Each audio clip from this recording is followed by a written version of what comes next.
So when you think about the term gender-based violence, what comes to mind? What about violence, nonviolence? If you're actually watching this, thank you again. And if you want to pause actually and take a few minutes to journal about this, I would encourage you to do so. I think especially as we see a lot of demand to condemn what certain people feel is or is not violent, I think it is useful to ask and answer this question in community, especially if we are talking about wanting to move away from violence or violent harm. I think it's important to co-establish what we mean by violence, what we view and understand as violence, as nonviolence. I think, to put it simply, getting on the same page really matters if we want to move together. Was that too flowery? I don't know. Journal, let me know. But yeah, gender-based violence, again, this is a non-exhaustive list. These are just some examples. Gender-based violence can mean femicide. It can mean conversion therapy or corrective rape.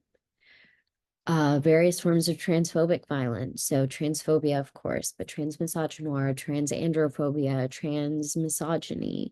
It can look like the incel or red pill movements. A lot of this has emerged or been strengthened through online spaces. There's a really great book called Men Who Hate Women by Laura Bates that explores the incel movement online, manosphere cultures,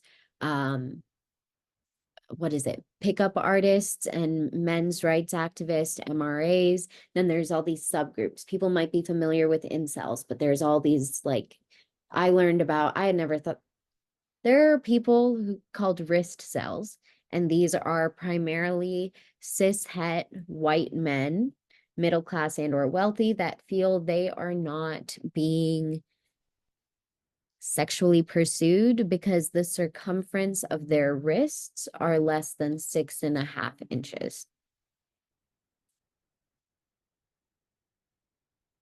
Yeah. The book is kind of shocking and like disturbing, but it's good to know this information and understand the mechanics of how these things kind of came to be. The Ibmore movement, intellectual Black men of rigor, that was another section that was very informative to me. Anyways, check out the book. Gender-based violence, of course, can also mean sexual assault and or sexualized forms of harm. It can include harassment and or stalking, human trafficking. There are so many forms of gender-based violence. And so I bring us to this question again. What do we think or know about violence, about gender-based violence, various forms of gender-based violence?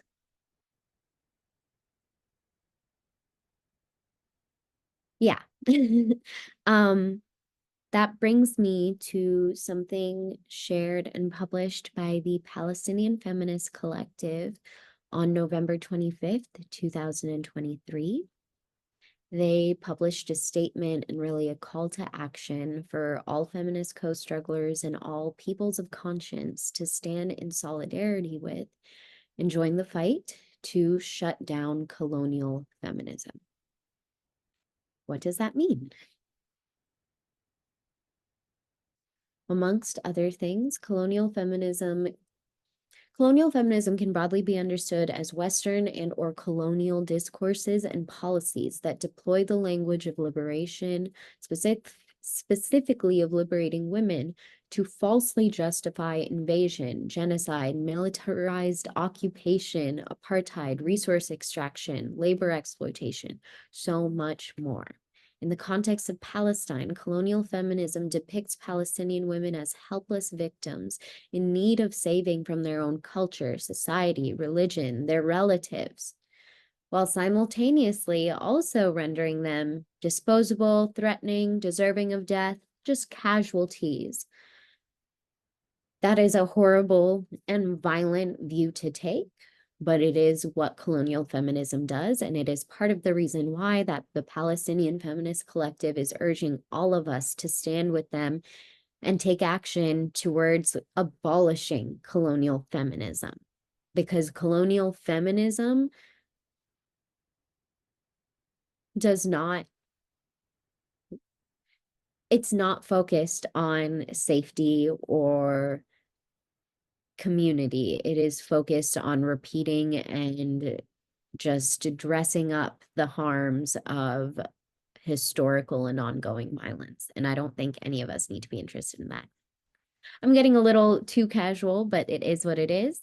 Like PFC says, the tactics or mechanics and logics, there's no logic, of colonial feminism work together to, again, falsely justify ongoing Zionist occupation of Palestine, expulsion of Palestinian peoples, and endless genocide waged upon Palestinian life. I, alongside the Palestinian Feminist Collective, reaffirm that Palestine is and has always been a feminist issue.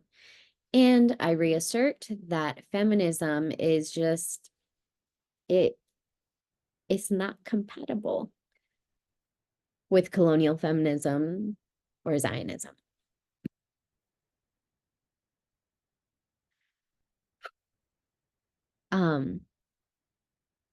Alongside when and how this is shared, I will also share a link to the PFC statement, which you can and should read, but also if you search "shut down colonial feminism," it'll come up. I did not say this before, but I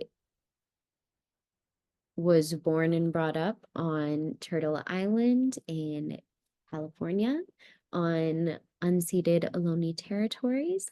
And today, November 28th, 2024, is that right? 2024? Ugh, that was weird to say out loud. Okay, yeah.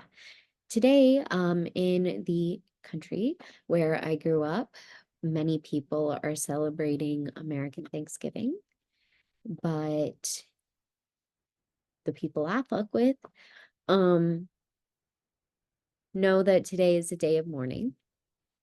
This is a plaque in the town of Plymouth, which, if you know American history, that is where the Pilgrims arrived. Plymouth Rock, Massachusetts. But yeah, National Day of Mourning. Since 1970, Indigenous folks across Turtle Island have gathered at noon on Coles Hill in Plymouth to commemorate a National Day of Mourning on the American Thanksgiving holiday. Many Indigenous peoples do not celebrate the arrival of the Pilgrims and other European settlers. To them, this day is a reminder of the genocide of millions of their people, the theft of their lands, and the relentless assault on their culture. Participants in the National Day of Mourning honor Native ancestors and the struggles of Native peoples that are here today, because they are here today, as they should be. And it is so disrespectful when we pretend that they are not. Today is a day of remembrance, of mourning, of spiritual connection, and a protest and firm rejection of racism, anti-indigeneity, and oppression that Native Americans and Indigenous peoples, often all around the world, continue to be subjected to. Oh, I hope my little window was not blocking it, but I do want to highlight two ways that we can take action right now.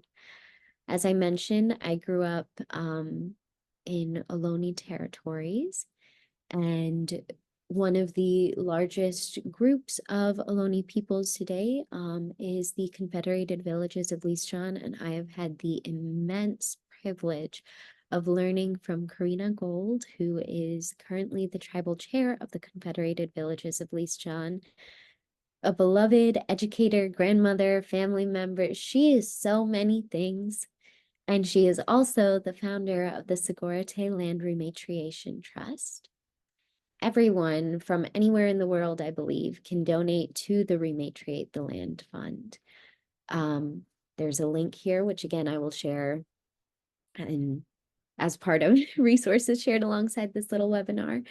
But You can and should check out and learn more about the Rematriate the Land Fund. They have already successfully rematriated quite a significant amount of land, but we're going to list all back. So check it out, learn more about them. And if you, like me, are a non-Indigenous settler on Indigenous territories in the Bay Area, San Francisco Bay Area, please do also actually specifically visit the bit.ly link and learn more about Shumi, the Shumi land tax.